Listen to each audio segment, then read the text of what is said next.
तो उत्तर प्रदेश के सीएम योगी आदित्यनाथ ने लखनऊ में डिजास्टर मैनेजमेंट कंट्रोल सेंटर का इफ्तिताह किया है। इस मौके पर उन्होंने कहा कि कोरोना जैसी आलमी वबा से निपटने के लिए इस कंट्रोल रूम की काफ़ी अहमियत होगी।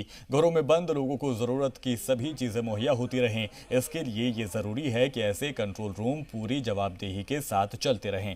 उन्होंने राहत रसानी महकमे के सभी अफसरान का शुक्रिया अदा करते हुए कहा है कि ऐसे सेंटर्स ने 24 घंटे निगरानी करते हुए अस्पतालों और बाकी जगहों तक फूड पैकेज पहुंचाए, जो एक काबिले सताइश कदम है। उन्होंने बताया कि इन सेंटर्स को और बेहतर बनाया जाएगा। सीएम योगी ने गोरखपुर में बने कंट्रोल रूम से भी बात की। हम सबको हर परिस्थिति का सामना करने को तैयार रहना होगा। हम लोग इस बात को मानते रहे हैं कि 21 दिन का ये लॉकडाउन की कार्रवाई एक बहुत अच्छे परिणाम के साथ उत्तर प्रदेश के 23 करोड़ जनता के उत्तम स्वास्थ्य की दृष्टि से और सुरक्षित भविष्य की दृष्टि से एक सफलता अभियान है और इसमें हमें सफलता मिलेगी।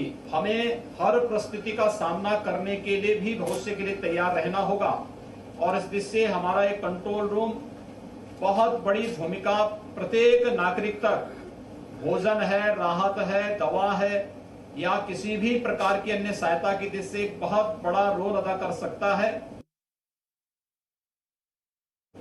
ये पूरे राहत कार्यों की बैकबोन है कंट्रोल रूम और इसलिए मैं चाहूंगा कि प्रत्येक जनपद के जिलाधिकारीगण अपने अपने जनपद के कंट्रोल रूम के लिए एक जिम्मेदार नोडल अधिकारी की नियुक्त करते हुए 24 घंटे इसकी निगरानी को करते हुए त्वरित गति से इन सभी कार्यक्रमों को, राहत के कार्यों को, क्वारंटाइन वार्ड को, इंस्टीट्यूशनल क्वारंटाइन को, आइसोलेशन वार्ड को, लेवल 1, लेवल 2, लेवल 3 के कोविड हॉस्पिटल के बारे में या फिर फूड पैकेट को जरूरतमंदों तक पहुंचाने की दृष्टि से इस कंट्रोल रूम को बेहतर तरीके से उपयोग करने में सफल होंगे।